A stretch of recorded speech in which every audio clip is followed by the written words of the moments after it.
Hey friends, welcome back to another Before You Read lecture. This is the second lecture in our series exploring apocalyptic literature. In our first lecture, I introduced this genre of apocalyptic literature and I talked a little bit about Daniel 7 through 12, which is the only sort of full or extent apocalypse in the Hebrew Bible.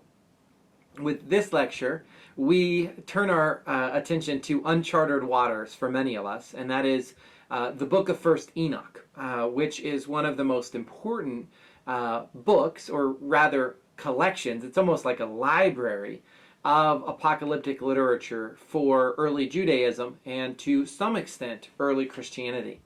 So that is our focus with this lecture. You may be asking yourself, who's this Enoch guy anyways, right? So just in case you need a bit of a refresher, the book of First Enoch is named after the character Enoch. And Enoch, as far as characters go in the Old Testament, is pretty insignificant. There's not a book of the Bible devoted to Enoch. Enoch is not a main character in a long narrative like Moses is or Joshua is.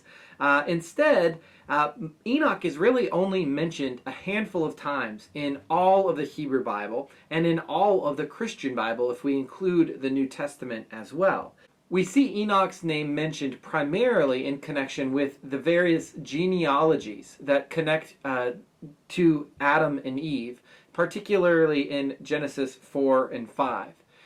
There is, however, a really robust interest in the character of Enoch in later Jewish tradition, in later Jewish writings, which I would include the New Testament. And I think the likeliest reason that this is the case has to do with Genesis 5:21 verses 5:21 through 24, which says this: "When Enoch had lived 65 years, he became the father of Methuselah. Enoch walked with God after the birth of Methuselah 300 years and had other sons and daughters. Thus all the days of Enoch were 365 years. Enoch walked with God, then he was no more, because God took him." So in these couple of verses, we get some really tantalizing details about Enoch. We learn that he lived a pretty long life, not the longest in the book of Genesis, but one of the longer lives, 365 years.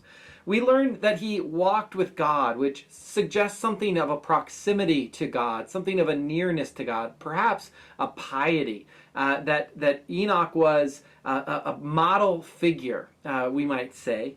And then the most tantalizing detail of all is that he was no more because God took him. What does it mean that God took him? And this question, what does it mean that God took him, is really what generates all of this interest and curiosity about Enoch, because it seems as though Enoch didn't die, but that Enoch was taken from earth into the presence of God, into heaven. And so this interest in Enoch is that he seems to have lived an exemplary life. He seems to have been taken from earth in an unnatural or an irregular way. And it's possible then that Enoch continues to live in heaven, right? And that detail about Enoch's presence in heaven, being taken up to heaven, is really, really key for understanding the whole of First Enoch. As I mentioned, later Jewish literature, besides the book of Enoch, the books of Enoch, there's multiple other books connected with this figure of Enoch. We're only focusing on one. But there are other mentions of Enoch in Jewish literature. You can find mention of him in the book of Sirach, chapter 44 and chapter 49. And of course, we see a reference to Enoch in Hebrews 11 and also in Jude 14.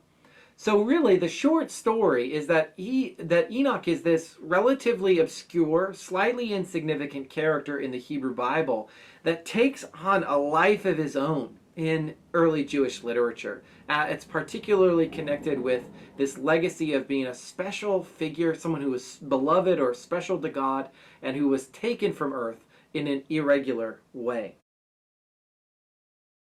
Now that I've clarified some of who Enoch was, you're probably asking yourself, Chris, who is, or what is First Enoch? I don't know this book.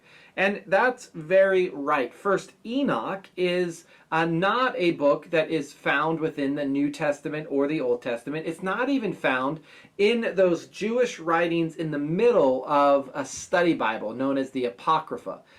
First Enoch is an entirely different book. It's part of a different collection of writings known as the Pseudepigrapha.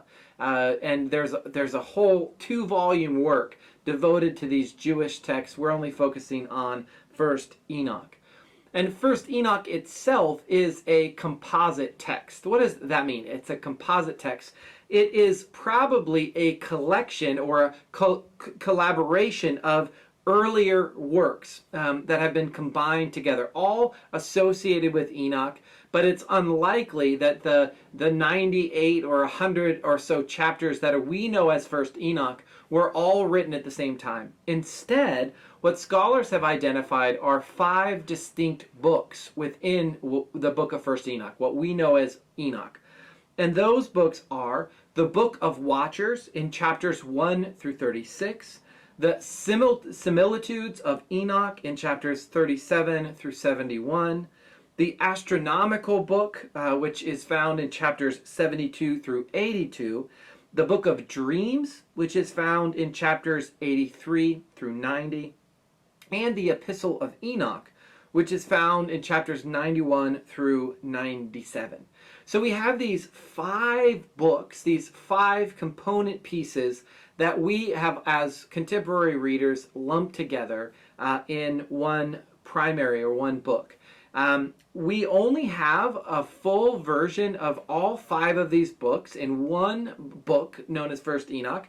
The only extant tradition that we have is actually written in Ethiopic, in the language of Ethiopic, although portions of First Enoch are also retained in both Greek and Aramaic.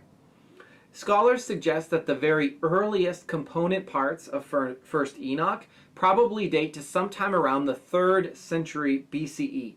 So some parts of First Enoch may actually be older than Daniel, which is probably the latest or the most recent writing in the Hebrew Bible.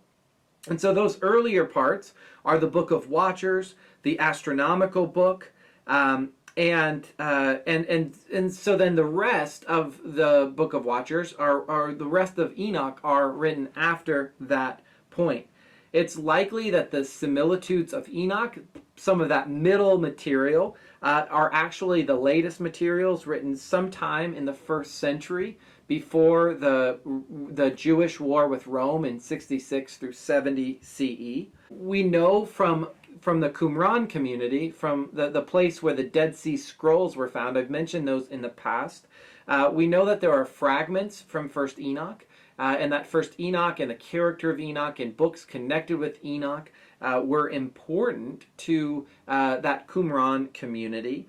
It's very possible that Enoch and these stories and works about Enoch inspired some of the own sectarian writings of that Qumran community. And it's worth noting in conclusion or finally that First Enoch is still regarded as a canonical work within the Ethiopian Orthodox Church. So although Protestants don't recognize it as canonical and Roman Catholics do not understand it as canonical, the Ethiopic Orthodox Church does read it, and so they would read First Enoch in the same ways that we might read Daniel or 1 Corinthians.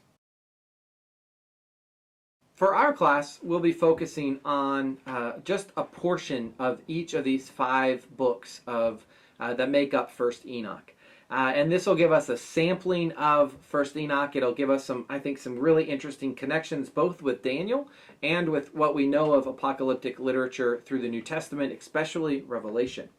So first, I want you to focus on chapters 6 through 11, which is the story of the fall of the angels. This is a story that's alluded to in the early chapters of Genesis, and later Jewish interpreters just go bonkers with it, and in terms of their interpretations and expansions of this story. Then I want you to focus on chapters 14 through 19, which recount Enoch's heavenly journey, his journey through heaven. And then chapters 21 through 25, again, some more itinerary of Enoch's journey, but through other places, both earthly and supernatural or extraordinary.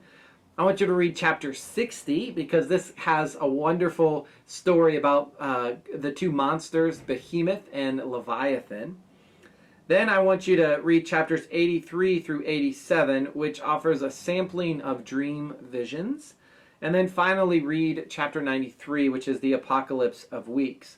And again, that sounds like a lot of chapters, but as you'll see when you open up the PDF that I'm sending, some of these chapters are like a paragraph, and some of them are a couple of pages in length. I think I'm asking you to read a total of maybe 15 or 16 pages. So certainly will be doable, or should be doable, although it will feel strange and completely new to you or to many of you. So why have I selected these sort of patchworks of First Enoch? The first is I think it provides a broad introduction to the different component parts of this important writing. The second is I think it gives you a sampling of the different literary forms and theological themes that are present in First Enoch. It's not a unitary or a singular book. It is a composite work, and so you'll get a sampling of its various component parts. What I would say is as you read as long as you remain interested. And if you find yourself getting, uninterested or derailed, move on to the next section. Or you could read what interests you the very most, right? Based on these selections and my brief description of them, you may decide I'm really interested in this part or this part. And that's totally fine, right? No quizzes in this class, simply exploration. As you read, I encourage you to think about three things, or to be on the lookout for three things. The first is the problem of evil. How do these various component parts of First Enoch understand evil, and how does God relate to evil? What does that relationship look like? The second thing I'd like you to think about is what I'm calling the moving impact of First Enoch. Pay attention to how vivid description and appeals to the imagination might make First Enoch something of a literary or spiritual experience for the first hearers. How does it move the hearer from one place to another? And finally, just pay attention to what's happening as you explore First Enoch. What seems really strange and what seems at least somewhat or vaguely familiar? Well, friends, I am so grateful that you are willing to take this strange journey with me through First Enoch and then eventually Fourth Ezra and then Second Baruch, all in order to understand apocalyptic literature a little bit better and hopefully to make Revelation a little less strange. For now, happy reading.